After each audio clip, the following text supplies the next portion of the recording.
Hey guys, you've heard of the Young Turks podcast because you're listening to it right now. But make sure that you subscribe and give it a 5-star rating if you like it. Thank you for listening. All right, welcome to the Young Turks. You're on an amazing day. Amazing. Okay. Amazing. Okay.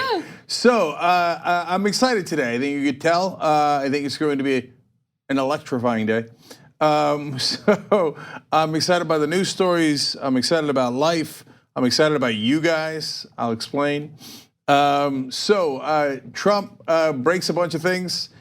He also does some things that are correct that he's not getting any credit for. And I know that seems a stunning sentence to start the Young Turks with. But we talked about it yesterday, 6 different things that I agreed with him on, which is even more stunning.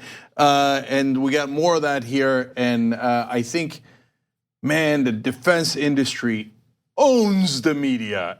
Owns it, lock, stock, and barrel. Definitely. Yeah, so we're going to talk about that as well.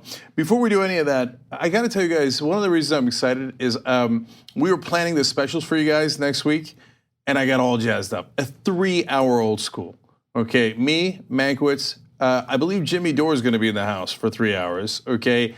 And I think Michael Schur. So I don't know why I'm telling you when it's not fully said, but it's and we talked about the topics, including, get a load of this. I have figured out the mystery to life. Oh, come on. Come on. All right, so let's get started with the news. Okay, this is next part of the show where I start questioning my decision making. Okay, so that's next Wednesday. We had a wonderful old school last night with me, Ben, and Jesus. And so check that out if you're a member. Check out Hostmates. You know all this stuff. tyt.com/join. We still have the crazy giveaways. So we're giving away a week of Young Turks membership. If you go to tyt.com/holiday, Shop is running this program that I can't get them to stop running. 20% off of everything in the shop. That's shop.tyt.com. You got to use the promo code holidays. We're doing Amplify. I'm throwing it all at you. It's true. You can do a gift, tyt.com/gift. I'm not playing around. Anyway, Amplify. We got one other thing I want to tell you guys about. So sure, you do that and you amplify our message to the media, and but also tyt.com/studio allows you to see what you can name in the studio. Now those are big packages. They go to the media and they get our message out. They help build home progressives. You go on the donor wall, you get the T-shirt, plus you get to name things in here. So we really haven't done that much in this campaign. So that would be great if you guys wanted to participate on that. I know it's big ticket items, but it is fun. And your names are all across this office building in the studio because of previous campaigns. tyt.com/studio, check that out. Let me read some names for you guys from Amplify, and then Anna's gonna get it going. Jenna McInnes from Medford, Oregon. Oh, remember old Medford Tim from like way back in the day on Young Turks. Used to call in all the time on Sirius LR80. Anyway, Jenna, $150. You're gonna get an Amplify T-shirt. Love it. Mike Russo from New York. That's such a New York name. Mike Russo. One of my good friends is named Russo. Anyways, Beck Carmen from San Diego, $150. You're getting a T-shirt. Denica Mundell from Richmond, Virginia, $150. You're getting a T-shirt. Everybody, let's go do it. tyt.com/amplify. Anna, go. All right, we have some breaking news. Through Twitter, Donald Trump made it clear that his defense secretary, Jim Mattis, will be retiring at the end of the year. That means that he has resigned. In fact, there have been reports following this breaking news story indicating that he did in fact resign. And it could be because Trump has just announced that he is pulling troops out of Syria, something that Mattis disagreed with Trump on. And now, of course, anonymous sources within the White House are talking to the press about the various moments of tension that Mattis has dealt with when it comes to Trump and his decision making. So, as with anyone else in Trump's administration, no one really has that much influence. The person who has the most influence is Donald Trump. He listens to himself and himself only, and it was clear, especially recently with Mattis. So for instance, Mattis urged him to avoid pulling troops out of Syria, but of course Trump remained defiant on that, and he continues to remain defiant. Also, Mattis says that the counterterrorism mission in Syria is not over yet. Trump's not buying it. He still wants to pull the troops out. Also, it's a story that didn't get much attention because it's kind of boring, but Mattis was actually overruled by Trump when it came to replacing the Joint Chiefs of Staff. So for instance, Jim Mattis wanted General David Goldfein, but instead Trump's like, nah, I'm gonna go with Mark Milley. Okay. Whatever. Okay, so Mattis didn't like that. There's more, let me just give you the rest. Mattis also did not want to deploy troops at the US-Mexico border. He saw that as nothing more than a political stunt, which it was, but Trump did it anyway. And finally, Mattis has been very skeptical about negotiations involving North Korea and denuclearization. Yes, I was for General Vanilli myself, but that's another story. All right, and you're right, Trump, there's only one person who influenced him. It's him. He's under the influence. I'm here all week. Okay, all right, let's get serious. I'm going to yell something into the TV now. You ready? Okay. This is not normal. People do not run away from an administration at this pace and this regularity. It's crazy. We've gotten used to a million things that are crazy under Donald Trump. But this is an administration that is literally disintegrating. And I don't agree with Mattis. I think Mattis is wrong on this. And I want to make sure that you understand both the policy and the politics of the situation. So let's just do policy for a second. So no, actually, let's discuss what this is. Everybody's calling it a retirement. That is not what happened. One of two things happened. One is he either resigned or he was fired. That you don't just, for anyone who is leaving, some of them amazingly said it before the election, which is puts you into a situation that is chaotic and not what you want before an election. That was stunning. Some people said that they were leaving right after the election, like Jeff Sessions. That makes more sense. Normal administrations after a midterm election will have some exits. They will not have exits like this. And Mattis clearly was not planning to do it earlier. This isn't like he was not. Yeah, oh, well, we were planning to retire for a long time and I had the watch picked out and all that stuff. No, something different now happened. A blow up happened. It's clear. Please report it accurately. Well, you ask and you shall receive, because now the media, this is just broke, is reporting a statement by Mattis, which is unusual. In fact, Huffington Post reports that in an unusual resignation letter, Mattis wrote that he and Trump had differing views on Russian and Chinese authoritarianism. This is a quote by Mattis: because you have the right to have a Secretary of Defense whose views are better aligned with yours on these and other subjects. I believe it is right for me to step down from my position. Okay, so that leads to two things. One, that just broke. Anna just got that handed to her by producers. One other small part, sorry, okay. Cenk. Defense Secretary Mattis has denied telling staffers that Trump has the understanding of a 5th or 6th grader. So that's another part of this apparently. Yeah, well, it doesn't matter. I'm positive he said that or something akin to that. Of course he does, and he's absolutely right. Which gets to the heart of this issue in a sec. So look, fired or resigned. You know, it's not that important, and this is now a little bit of speculation. It's definitely not retired, right?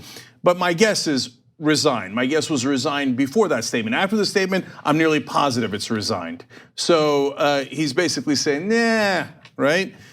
So why is he resigning? For a number of reasons. Anna read you their policy differences. I was going to say so-called, but it's not so-called. Those are real policy differences between Mattis and Trump. Mattis is right on most of them, but definitely not all of them, including Syria. But that's not why you resign in an abrupt, crazy way like this. And that's not why you put out a statement saying, I don't agree with the president. And especially on China and Russia. Wow, what a statement that is. If Obama's Secretary of Defense stepped down and said, I don't agree with the president on Russia and China, and I have a lot of differences with him and I gotta go, people would be like, what is this? And the Attorney General's gone, and now the Defense Secretary gone, Chief of Staff gone. It is disintegrating. Step back for a second, look at the big picture. Now, on the issue of Syria, it's really important. There's two different angles to this. They're both gigantic, and I come out on different sides on it, okay? So on the issue of whether we should pull out of Syria, I agree with Trump. We should pull out of Syria. Now to see these Democrats all over the television defending staying in disastrous Middle East wars and hyperventilating about taking out 2,000 troops from Syria when we have 5,000 in Iraq. We have a whole heap, I think 15,000 in Afghanistan. They can still do bombing raids. So all this drama over 2,000. No. They are owned by the defense industry. It's gross. I have something to add to that. I think that the defense industry and the corrupt influences certainly play a role. But I think that the way Democrats are reacting to pulling out of Syria right now also unfortunately shows that they play political games. And so when Trump decided to use the mother of all bombs, last year, they criticized him for it, for doing so. And I agreed with them for criticizing him for doing so. But all right, so he actually fights back against Assad. He gets the criticism from Democrats. But then he decides to pull the troops out. He gets the criticism from Democrats. Don't be like Republicans. Don't play this ridiculous political game. Do the right thing. In this instance, pulling the troops out of Syria, I believe, is the right thing. Especially given the reasons that you just mentioned right now, that we still have the ability, if let's say ISIS gains ground, we do have the ability to take action from Iraq, which is where we're currently at. Yeah, so it's not just the Democrats, it's also MSNBC and CNN and Fox News. Fox News has turned on Donald Trump because, you want to talk about a deep state. MSNBC at some point, I don't think they claim it anymore, claim to be progressive, right? They have John Brennan on there. He's out there now talking about how this is a betrayal. We need to stay in Syria forever, right? That's an Obama and Bush guy who, is part of the war machine. MSNBC trumpets them all. Is there a single person on MSNBC? And I asked this on Twitter. I didn't get a response. It's a real question. Is there one person who is allowed to say withdrawal from Syria is a good idea? That used to be the progressive position. It's still, in my opinion, the progressive position. Syria is complicated, but largely progressives do not want to stay in disastrous Middle Eastern wars. I don't think they're allowed to say it on MSNBC. If we put enough pressure on TYT Army, et cetera, reaches out, maybe like 3 days from now, one of them might be like, maybe we should leave. But anyway, back to John Brennan about how great the war is, right? So, all right, so that's that. Now, what is Mattis right about in this particular situation? Because obviously the impetus here was the blow up over Syria. They disagreed about at least half a dozen things that analysts did earlier. Why now as opposed to earlier? Well, that's where Mattis might be right. And his statement there confirms what I was worried about. Look, we told you this yesterday. Trump gets out of Syria super abruptly. I agree with leaving. I don't agree with leaving in like a second flat without checking with your own Defense Department, the Pentagon. And I'm not saying you should listen to them, but you got to, hey, how are we going to leave? I'm the president. We're going to leave, but you tell me now how we're going to leave. Check with Congress. Check with our allies. What's going to happen to the Kurds? You should do enormous due diligence on what's going to happen to the Kurds before you make decisions. He made a very rash decision, but was it based on policy? No way. And so that gets to what I'm concerned about. But Anna, did you want to say something? I do want to say something. So just to add to the point regarding how Trump didn't actually talk to the Defense Department, didn't notify the Pentagon, that's irrelevant because right now, as it stands, we're uncertain as to whether or not Trump has actually officially ordered the withdrawal of troops because all we know is that he put out a tweet. And so there's this huge question mark as to whether or not he's taken, the formal measures necessary to carry out this order. No, it is very curious that if not the same day in the same exact time period, Trump orders a sudden withdrawal from Syria and his Treasury Department says, we're lifting the sanctions on the largest aluminum company, second largest in the world, the largest out of Russia, and that is run by Oleg Deripaska, who is one of the oligarchs that have sanctions on him, and they have sanctions on that company, and the sanctions have devastated that company, and all of a sudden Donald Trump goes lifting the sanctions and getting out of Syria. And then he lied, of course, he can't help himself, and said, Russia and Iran are upset about this. And then Putin, just to rub it in a little bit, in an interview said, "Niet, we are very satisfied with this decision." Okay, so look, is it possible that Trump is still in communication with the Russians? Yes, Absolutely possible. So I can't know for sure, of course, but looking at the things that are public, it at least makes you question that. Is he stupid enough to communicate with the Russians while under investigation? Yes, he's definitely that dumb. And Mattis saying, I'm worried about his relationship with Russia and China. I don't know why he threw China in there. It might be the ZTE deal. It might be 1,000 other deals, right? That he's got with China that we don't know about. But Mattis is waving a giant red flag on that issue. It could be because, he's part of the whole military-industrial complex, but the Russia and China statement is too specific. Right, and just to piggyback off of the ZTE statement, look, we just essentially convinced the Canadians to detain a Chinese executive over allegations that her telecommunications company or the telecommunication company that she works for had violated sanctions against Iran. Well, ZTE did the same thing, and Trump allegedly did the same thing, and Trump was willing to work out a deal with them. And so it's kind of interesting to see or juxtapose the way he's treating these two different companies. Yeah, I'll just give you a tiny bit more context. ZTE also has a deal with the Indonesians. The Indonesians have a deal with Trump on naming rights, where they're funneling a giant amount of money to the Trump organization. So I hope prosecutors look at that at some point. If they look at it and they go, oh, it's a legitimate deal where the president is getting millions of dollars every year from Indonesia, which just got a $500 million loan approved by China and another $500 million investment. That is awfully convenient, okay? So that's part of it. And Deripaska, I want to be clear, says he's lowering the amount that he owns of the aluminum company, but he still owns an enormous chunk of it, and he's the guy that was paying Manafort $10 million a year on behalf of what appears to be the Russian government.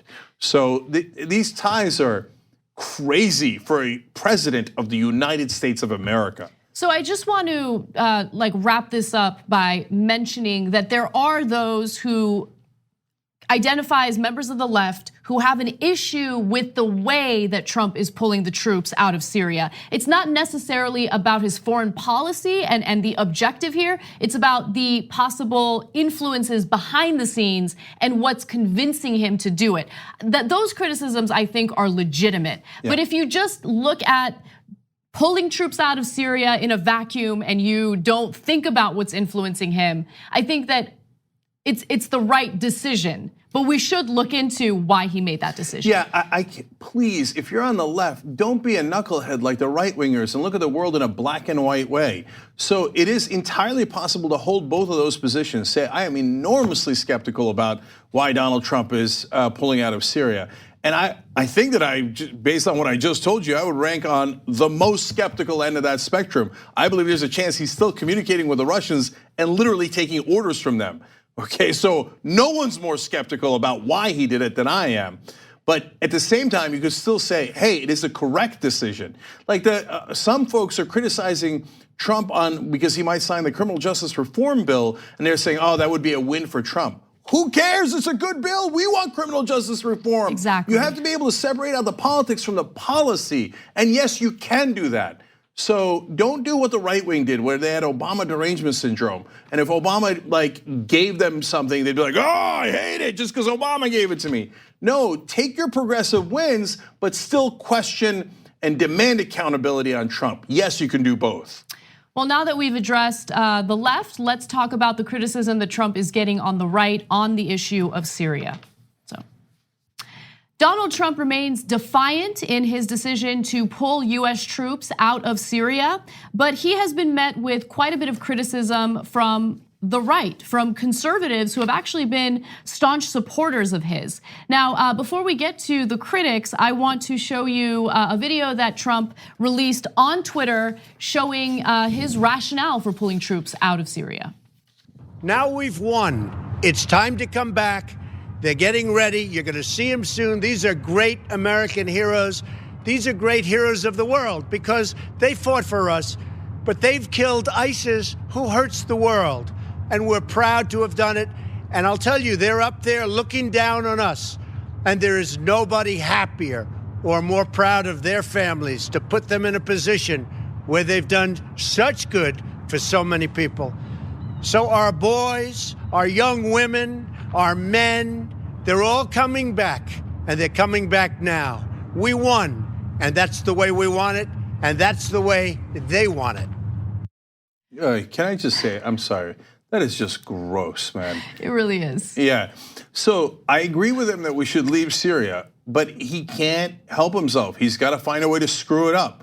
I thought when he was out there that, hey, they're gonna have a prepared statement because you're not on television, nobody's questioning you. You could say anything you want. Just take a minute to write something down because this is a super important policy decision and that you're springing on everybody out of nowhere, kind of out of nowhere. That's not entirely fair. I'll get to the details in a second, but it was certainly abruptly.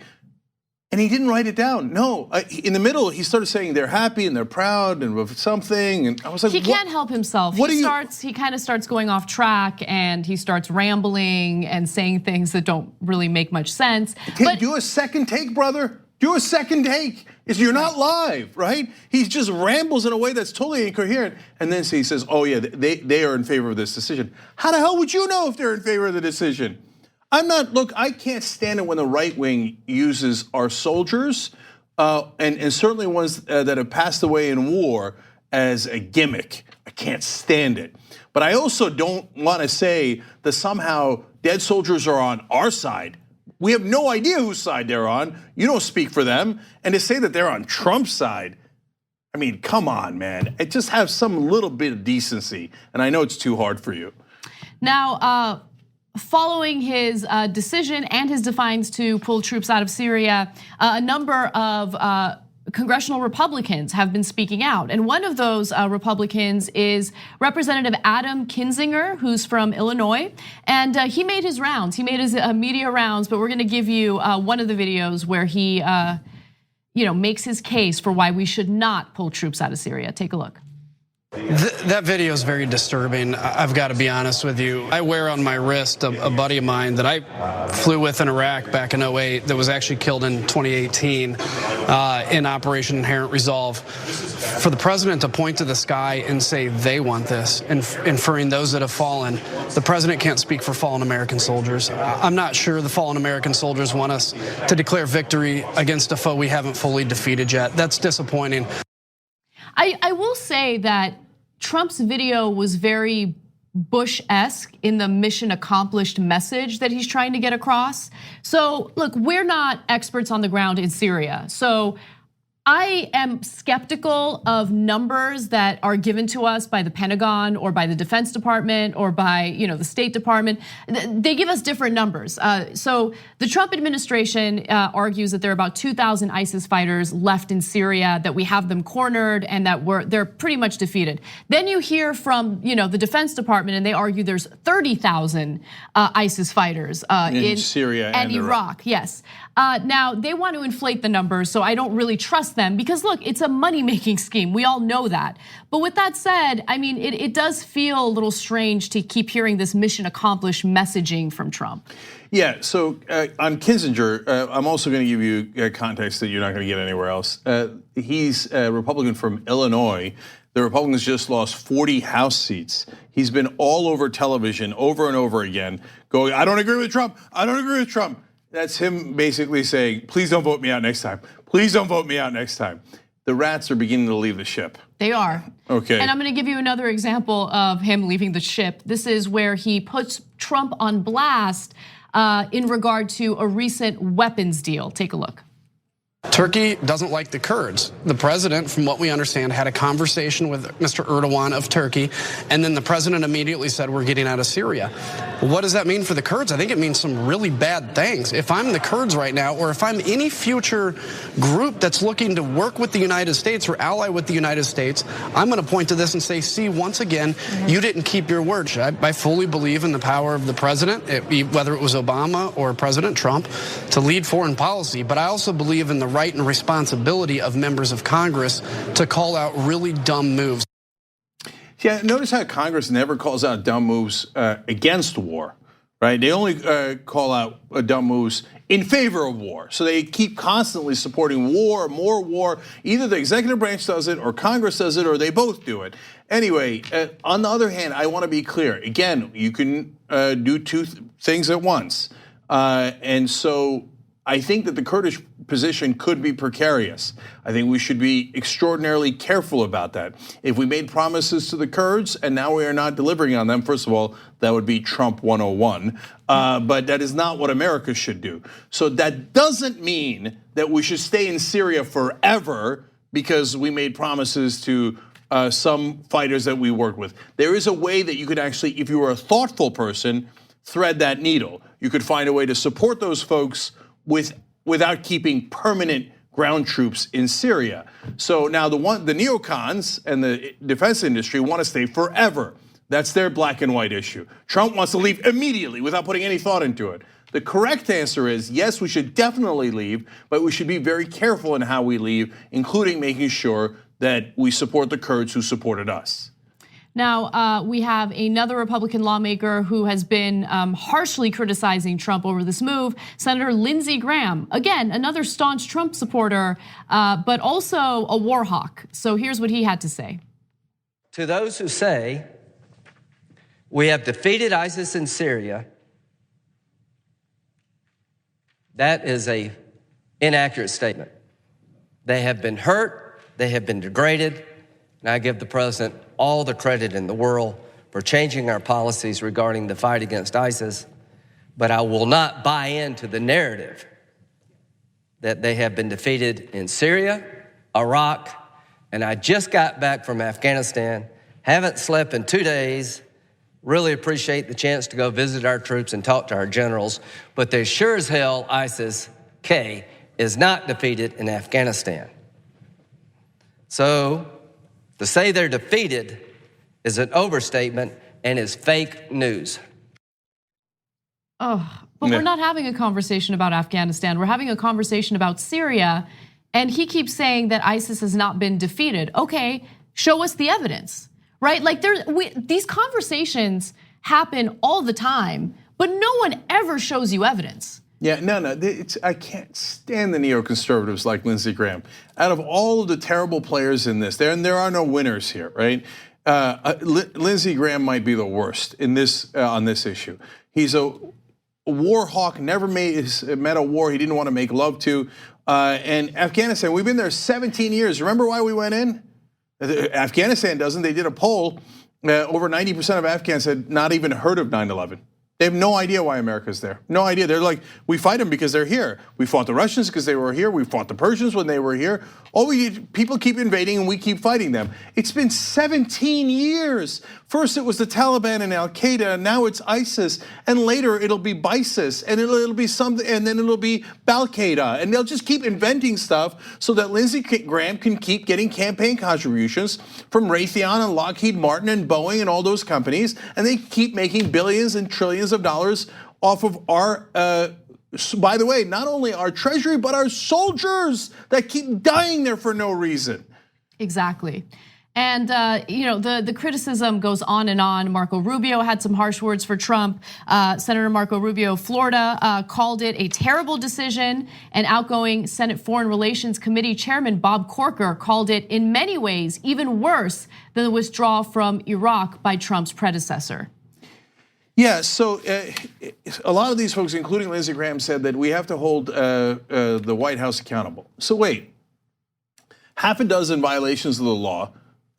All the people that were national security advisor and campaign manager, et cetera, going to prison or have pled guilty. The list goes on and on. Fake charity, fake university.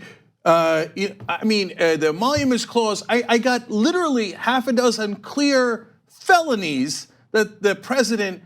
There's excellent evidence that the president has committed, let alone the campaign finance violations, which is 100% certain, right?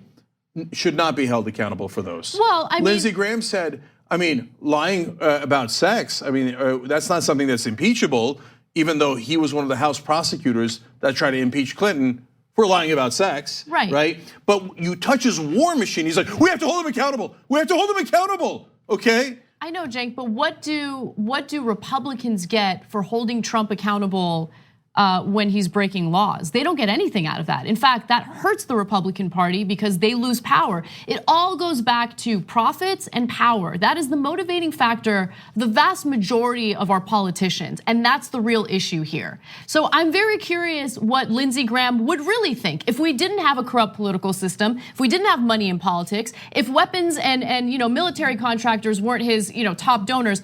How would he feel about withdrawing our soldiers from Syria? I guess we'll never know. Probably he wouldn't have been a senator. The people of South Carolina would have picked someone to represent them instead of Lockheed Martin. But instead, in the corrupt system that we have, they get him funnel millions of dollars to Lindsey Graham so he can go and do exactly what he's doing now. How dare you? We will never withdraw from anywhere as long as defense contractors have one extra dollar to make. All right, we got to take a break. I thought we were going to do Brian Kilmeade. Can we do Kilmeade? No, we're running out of time. We got other stuff to get to. Sorry.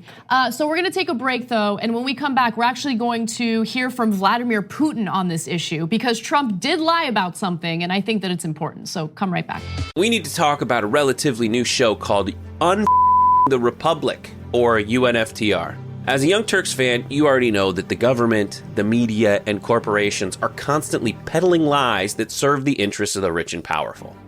But now there's a podcast dedicated to unraveling those lies, debunking the conventional wisdom. In each episode of On the Republic, or UNFTR, the host delves into a different historical episode or topic that's generally misunderstood or purposely obfuscated by the so-called powers that be, featuring in-depth research, razor-sharp commentary, and just the right amount of vulgarity. The UNFTR podcast takes a sledgehammer to what you thought you knew about some of the nation's most sacred historical cows. But don't just take my word for it. The New York Times described UNFTR as consistently compelling and educational, aiming to challenge conventional wisdom and upend the historical narratives that were taught in school. For as the great philosopher Yoda once put it, you must unlearn what you have learned. And that's true whether you're in Jedi training or you're uprooting and exposing all the propaganda and disinformation you've been fed over the course of your lifetime. So search for UNFTR in your podcast app today and get ready to get informed, angered, and entertained all at the same time.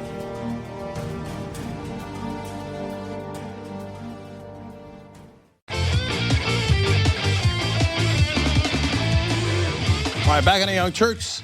Cenk and Anna with you guys. Someone just gave the Amplify program $150. You'll get a T-shirt. Is anonymous, though. We appreciate it any way you slice it. TYT.com/amplify. Let's take part in that program. Get our message out to the media, because on a day like today, apparently they need it. There literally is.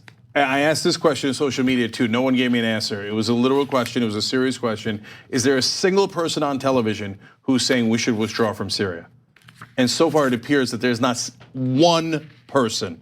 That is unbelievable. A blockade of progressives. We're gonna give you I'll give you a little tasty taste of what MSNBC thinks about all this, or at least one show on MSNBC thinks about all this in just a bit.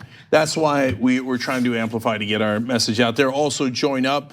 In fact, 99 Rico said, I became a member today to join the front lines with the Young Turks to fight back, to fight for our democracy. Thank you, brother. We appreciate it. Here, we're proudly home of progressives. TYT.com/join is obviously a way to get membership. Also, TYT.com/Cenk.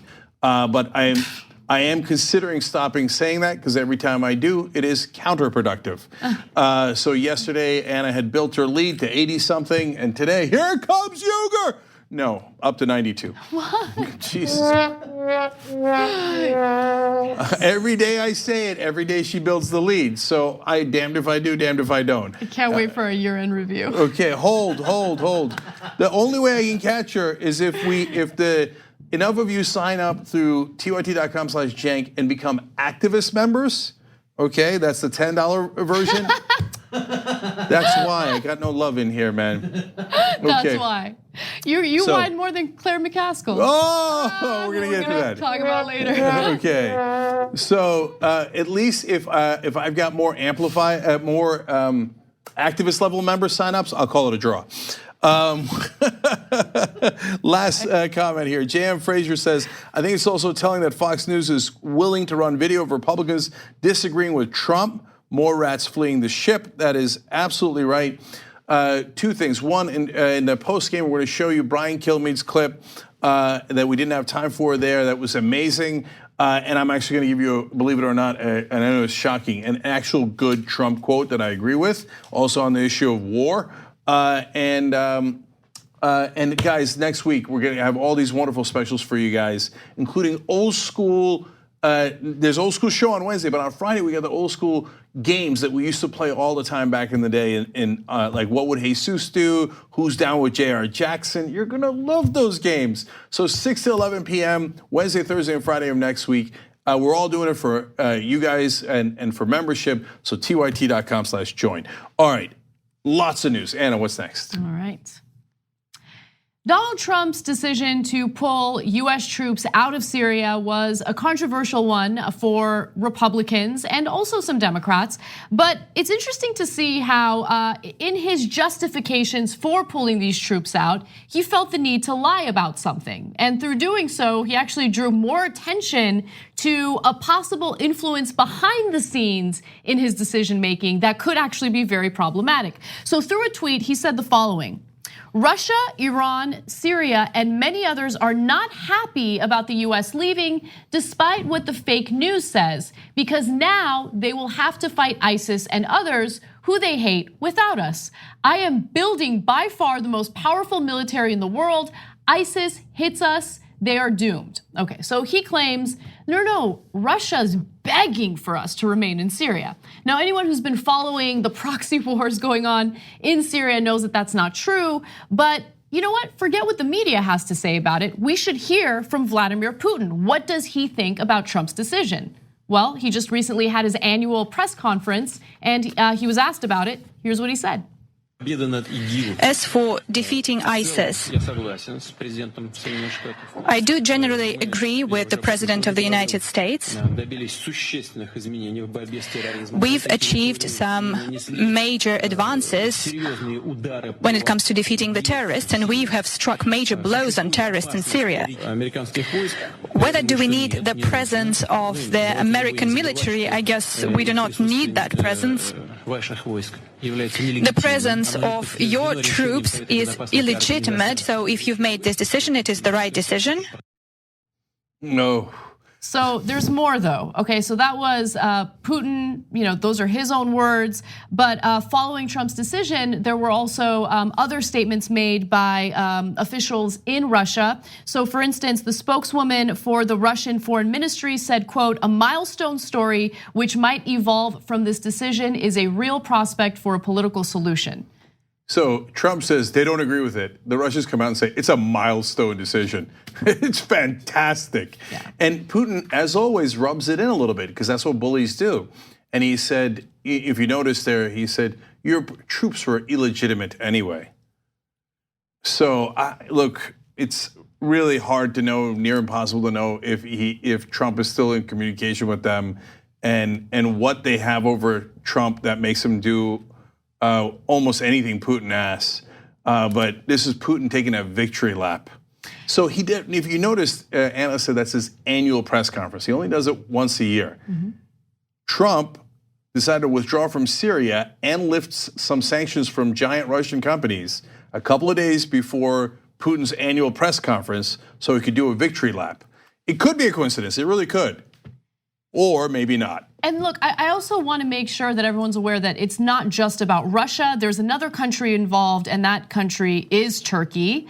And so Trump had a call with Erdogan only a few days prior to his decision to pull troops out of Syria. And that's relevant because the United States has just agreed to sell some weapons to Turkey. So there are two countries involved here. They're both involved in the ongoing conflict in Syria, but more importantly, they could have some corrupt factors or corrupt influences on our president. So while the decision, again, to pull the troops out, we believe is the right decision, what influenced him could be a problem. And look, world politics is complicated. Donald Trump would tell you, nobody knew it was this complicated, as he said about healthcare. So, for example, what we told you during the Jamal Khashoggi situation was Turkey is now feuding with Saudi Arabia, so they were way more likely to throw Saudi Arabia under a bus than they did by releasing the fact that they butchered Jamal Khashoggi. And it looked like there were some exchanges going back and forth on what each side was going to get. What was Saudi Arabia going to get? What was the US going to get? What was Turkey going to get? And at the time, we told you it's unclear what Turkey would get if they were to just drop the issue. So we don't know that they've dropped the issue. So it'll be interesting to see, right? But if it turns out, hey, you drop all that talk about Saudi Arabia chopping the journalist up, and maybe we withdraw and leave the Kurds to, to deal with you guys without our backing. Is that possible? Of course it's possible. Do we know for sure it's the case? Of course we don't know. But you have to, these are the things that you have to consider when trying to figure out why Trump made the decision that he did. Here is what is not possible. That he woke up one day and out of the thin blue air was like, this is the time to leave Syria. I'm positive today's the day. To be fair to Trump, and sorry, John Iderl, because he's promised never to be fair to Trump. But to be fair to Trump, look, he has been talking about it for a while. He said, look, I talked about it in the campaign. It's true, he did. And he talked about it in March of this year. And in April of this year, he told the generals, hey, we got to find a way to get out. But this is too abrupt. So if he had said, again, guys, we're getting out, you got to figure out how, and then we're going to do an announcement, you would say, hey, maybe it was a policy issue. This is not strictly about policy. There is some other game that is being played here, either Russia and or Turkey pulling the strings. One final thing that I want to mention, Trump felt the need to also bring up Iran in his tweet, saying that Iran is not happy that US troops are being pulled from Syria, which makes no sense, because part of the reason why we were in Syria in the first place was we were part of this proxy war. We were worried about the influence that Iran would have in a country like Syria. In fact, that's supposedly the main reason why we're helping the Saudi-led coalition in Yemen, because, that's also a proxy war. Iran is involved, and we want to make sure we stop the influence of Iran in Yemen. So Trump isn't even really consistent in his own foreign policy goals. Like, this decision doesn't really make sense for Trump. Like, it goes against everything that he claims he wants to do, which is why I think, being skeptical about his reasoning, I think, makes sense. Yeah, and look, Trump, to be fair, he's all over the board. So sometimes he'll say, it's a mess in the Middle East. We're not winning in the Middle East. We got to leave, right? He said that a lot during the campaign. And then he'll turn around and go, we have the best generals and the best wars, and we're beating ISIS so badly, it's so great. And we got to beat Iran. That's why we have to stay in Syria. And then the next day he'll turn around and go, we got to leave right now. So, but I'm going to reemphasize, even if it's for the benefit of Russia or Turkey, it doesn't mean that it's the wrong decision for the country. Remove the politics, which is a separate issue, from the policy.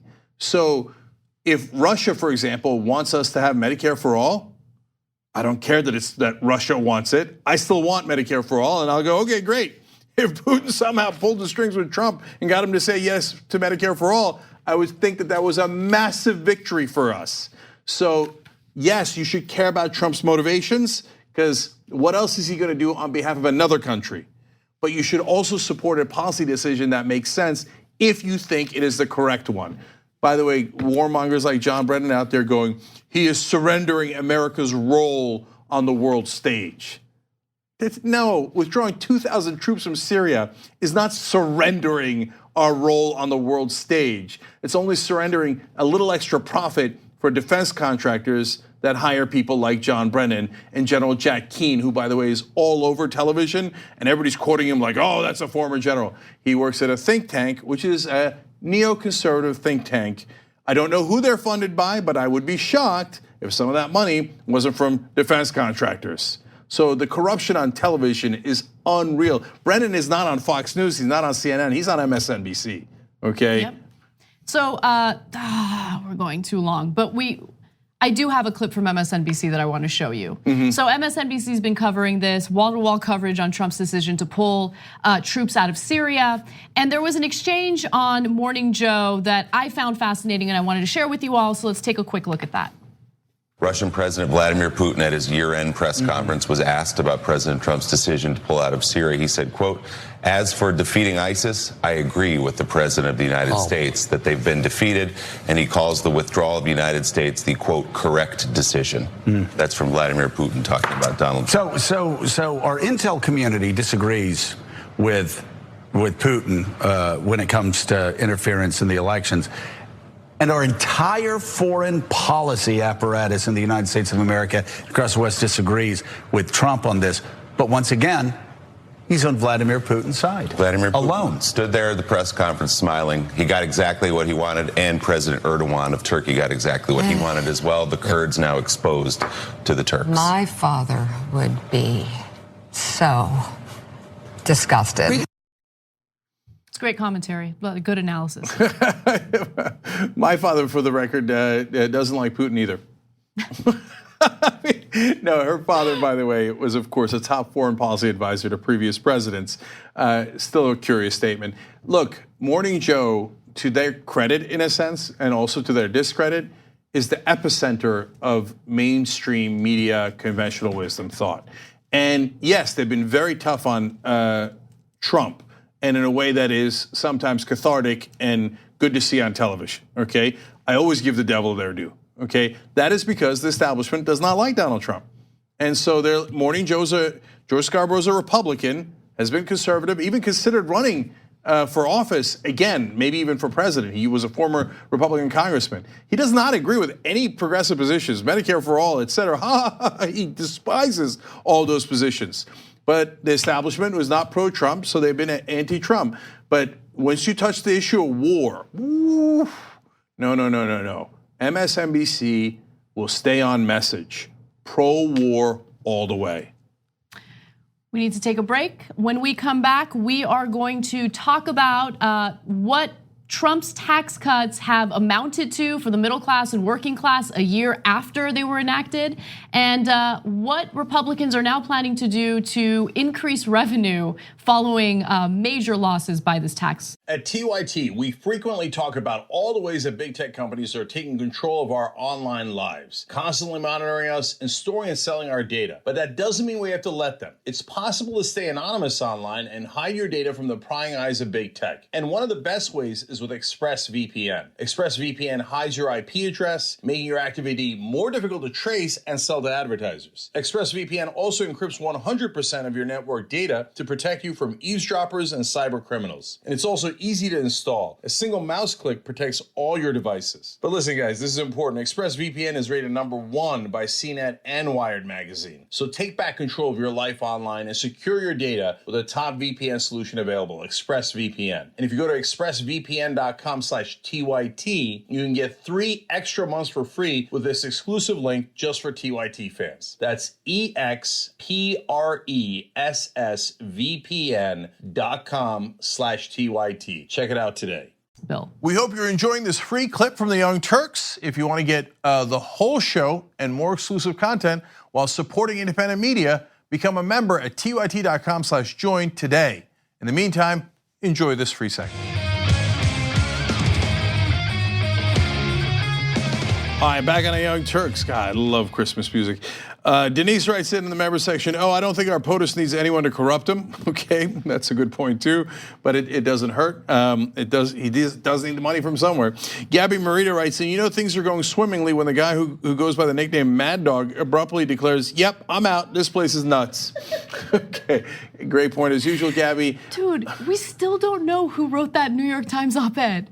Who wrote it? I think about that at least twice a week. I'm like, was it Mad Dog Mattis? Yeah. Was it, I don't know, was it John Kelly? Okay, and I'm sorry that I didn't mention this earlier, and thank you for reminding me, Gabby. So Mattis is leaving because he's like, I can't deal with this guy anymore. He's totally nuts, and I disagree with him, and I gotta go.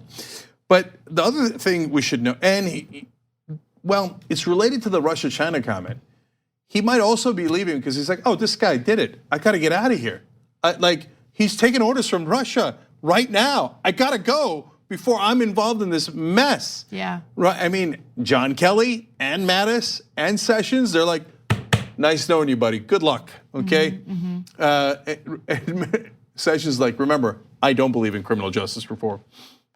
Right. Can we also just quickly mention how lucky he is? I mean, it's a luxury that most people don't have, to just up and leave. Like, he has the financial stability to just be like, I'm over this, I'm gonna move. Oh, of course. Are you kidding me? Mad Dog's gonna get an enormous contract from the military contractors. Oh, he's gonna get millions, way more than he made at the government. Okay, last one. I Am Sock says, all of the best generals have left the administration. Right? I mean, I never thought they were the best generals, but Trump said they were, right? General John Kelly. By the way, General McMaster, we forget about him. He left a long time ago, was the national security advisor. Now General Mattis are the best generals. Well, apparently you don't, not anymore. Bye-bye. Bye-bye. Could you imagine Mattis walks in, he's like, bye-bye. That'd be awesome. Did we get him membership through tyrt.com/amplify? He might need one now. He's got a lot of off time. Free time on Mattis's hand. Anyways, go check out the people that are on there. Joe Rogan's on there, $500. Get him Young Turks membership and his whole staff. The podcast guys have less staff, okay? And Morning Joe, get him, get those guys Young Turks membership. That would be amazing. All right, let me check the thermometer real quick. Okay, tyrt.com/join. We're doing a membership drive. Yesterday, we're trying to get to 40,000. We did it. It's 40,200 right now. New goal for the end of the year is 42,000, I believe. Okay, no more singing on the show if we make it to 42,000. Casper, go. All right. It has been a year since Donald Trump's tax bill was written into law, and we now have an idea of how successful or unsuccessful those tax cuts for the wealthy have been. Now, if you can recall, right before passing the legislation, Donald Trump made all sorts of arguments about who these tax cuts would benefit. In fact, let me refresh your memory. I don't think we're going to have to do much selling. I think the corporations that are giving billions and billions of dollars away to their workers, and many more are coming, I think that's really what's selling this, maybe better than anybody could, including myself. But I think come February, when they open their checks and they see, wow, what happened? I have a lot more money in here. I think that's really going to be something very special. So Republicans attempted to sell this as a tax cut for the middle class and working class, but of course people did not buy that argument. In fact, even before this legislation was passed into law, it had a very low approval rating. And afterwards, when most Americans realized that they weren't getting a massive tax cut, the approval rating for the bill or the law actually went down further. But with that said, we actually have analytics now. We have real numbers to see how much Americans saved in their taxes or how much they received in wage increases or bonuses a year later. So let's give you the numbers. Oh, this should be stunning. Oh yeah, we're really rolling in the dough. Now, in the past 12 months, cash bonuses only gave workers an extra 12 cents. No, 2 cents. I'm sorry, my bad. In the past 12 months, cash bonuses only gave workers an extra 2 cents in average hourly compensation when adjusted for inflation. So inflation is an important part of this, this issue, because I think people will see, oh, look, wages have gone up 2%, but then inflation has gone up 1.9%. I'm giving you theoretical, right? But if that's what's going on with inflation, you're actually not seeing much in take-home pay, right? The cost of living has gone up. Now, let's give you some more. Not enough money from the tax cuts has trickled down to employees. Really? Trickle-down economics doesn't work. Well, color me surprised. Yeah, but it's so insulting for anyone to think that selling us this idea of the rich trickling on us is okay. No, but that's why I get frustrated with the mainstream media. I mean, it's been 40 years. No one wanted to point out that trickle-down economics is them trickling on us. I mean, even if you take out the reference to trickling, right? Like, the idea is offensive in and of itself. We will give everything to the rich, and some of it will seep down to you, not very much, just a trickle, okay? That's all that's gonna, and they took that as a legitimate political theory and economic theory. Like, oh, of course, if you give everything to the rich, eventually the middle class will get a tiny amount. That's a wonderful economic theory. I bet that's really popular. No, they helped them with that facade and that ruse. But now it's catching up with them. Nobody's buying this. That's why the tax cuts didn't work during the elections, and the Republicans got routed. At the end of the day, people know if they're getting paid or not. 2 cents. 2 cents. But we got more data for you guys. Right. So it's hard to pin down how much these big corporations or companies trickle down on their employees because they don't have to report any of that, which I think is also a flaw in this type of law, right? Because the whole idea was, oh, it's gonna be tax reform. We're gonna close loopholes, which they did not do, right? Corporate tax loopholes are very much still in place. The only types of deductions Trump's tax cuts got rid of were deductions that benefited the middle class. So for instance, if you live in a blue state, like let's say California, and you pay state taxes, you can no longer deduct those state taxes from your federal taxes. And that was very much a punitive measure by Trump and congressional Republicans. That was abundantly clear. But from what we do know, from what little reporting that we do have, about 4.4% of US workers got a wage increase or bonus as a result of the tax bill. So the 2 cents is on the bonuses. The 4.4% is both bonuses and wage increases. That's it. I mean, you know what, to be fair, trickle down is actually an accurate term. I mean, they kept almost all of it, and 4.4% trickled down on you. And so now we're gonna show you how much they kept in a minute. Yes. Now, what did they do with their tax savings? Well, US corporations have announced spending $1 trillion on stock buybacks so far this year. That's a 64% increase from 2017. So they passed this tax law.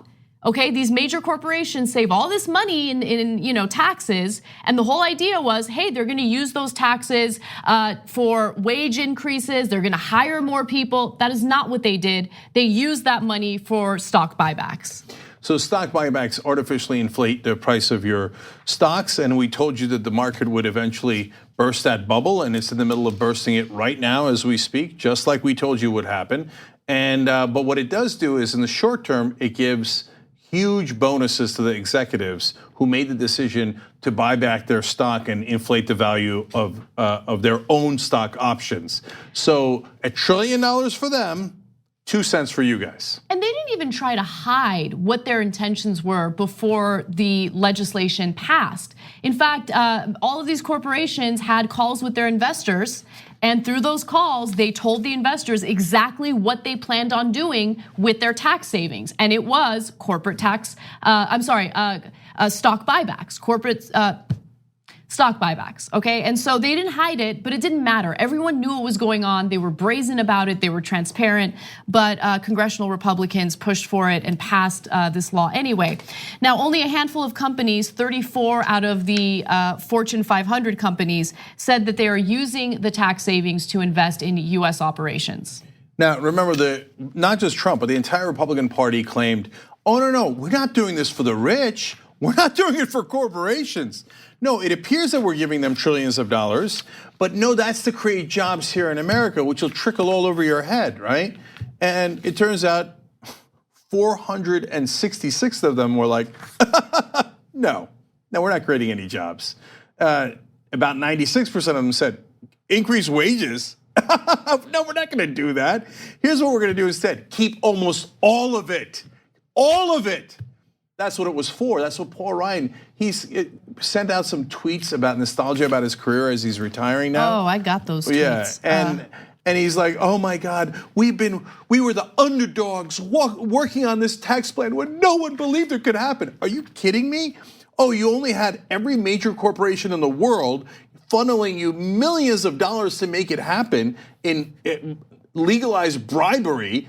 You had every rich person in the country on your side, and you were the underdog. Oh, if only this dream I dare to dream. Let's whisper of a dream of giving trillions of dollars to the rich. Oh, I wonder if it'll ever happen. Of course it happened. No, I gotta give you those tweets because he was like so pathetically self-congratulatory in all of them. He made it seem as though he was a real warrior. He did something so difficult. So let me just give them to you. So he said, 20 years before it became law, tax reform was just an idea. this is how it all began. And so he started sharing like a series of ridiculous self-aggrandizing videos, okay? And did he share a video of him receiving a giant check from multinational corporations? Because that's how it began.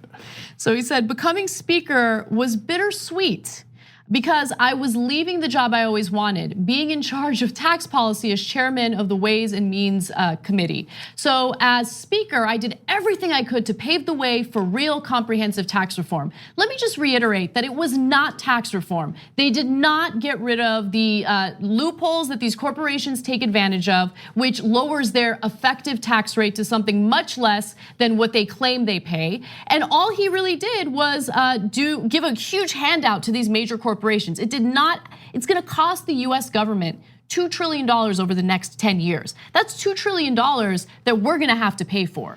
So there's two reasons why he sent out all those tweets. One is so that the mainstream media can keep calling him a genius and the policy wonk of the Republicans, the guy who cares so much about doing the right thing. I mean, they have been his biggest cheerleaders, and it's been gross his entire career. And yes, that includes papers that also do good work, like New York Times and Washington Post. They just constantly did his marketing for them, and they continue to do that. The second reason he's putting out the tweets is that's a giant ad for him going to all the corporations. Remember the $2 trillion I just gave you guys? I'm looking for a job, okay? The least you can do is give me 2 million of that, not 2 cents. And I'll tell you now, the job he gets, over under on it is $2 million. I'll tell you right now. And I would be really surprised if he got anything less than $2 million a year. And for a job he barely has to show up at. Just like Eric Cantor, another Republican leader, he got defeated, went and worked at Wall Street, doesn't even have to show up for that job, knows nothing about finance, and collects millions of dollars. Why? Because it's called a bribe. Paul Ryan is looking forward to that bribe. That's what those tweets are about. And one final flashback tweet from Paul Ryan. This was after the new tax law had been implemented for some time, and he wanted to brag about how successful it was. So let's go to graphic 24. He said the following. So he knows that the middle class isn't saving much. Let me just preface it by mentioning that. He says a secretary at a public high school in Lancaster, Pennsylvania said she was pleasantly surprised her pay went up $1.50 a week. She said that will more than cover her Costco membership for the year. So how insulting is that? I think he later deleted that tweet. $1.9 trillion hole in the budget. Almost all of it, 96% of it going to the rich and to the corporations. They did not share it with you. They never had a plan to share it with you. It was always a lie. And look, I think the internet's gonna change the world. So unfortunately, the mainstream media never called Paul Ryan what he was, never called the Republican Party what they are. They work for the rich, they get bribed by the rich and by corporations on a regular basis. Yes, the system has legalized those bribes and called them campaign contributions and independent expenditures, but they are bribes and they are corruption. And Paul Ryan is one of the most corrupt politicians of my lifetime. Sorry, mainstream media, we're actually telling it like it is. We're doing your job for you, and those are the realities. So they gave about $1 trillion in stock buybacks, and the average American worker got 2 cents in bonuses, 2 cents. That is Republican values defined. The rest of the media won't tell you because they're afraid of the Republican Party and offending their very delicate sensibilities. All right, I got an idea for you guys. Just give them a trigger warning before you tell the truth, but at least do your job and tell the truth. Now, we know that these tax cuts for the wealthy will cost the US government $1.9 trillion over the next 10 years. But Republicans do have a plan to recoup that money, and it's to squeeze the poor. And we're gonna give you the details on that and more when we come back. Thanks for listening to the full episode of The Young Turks. Support our work, listen ad-free, access members-only bonus content, and more by subscribing to Apple Podcasts at apple.co/TYT. I'm your host, Cenk Uygur, and I'll see you soon.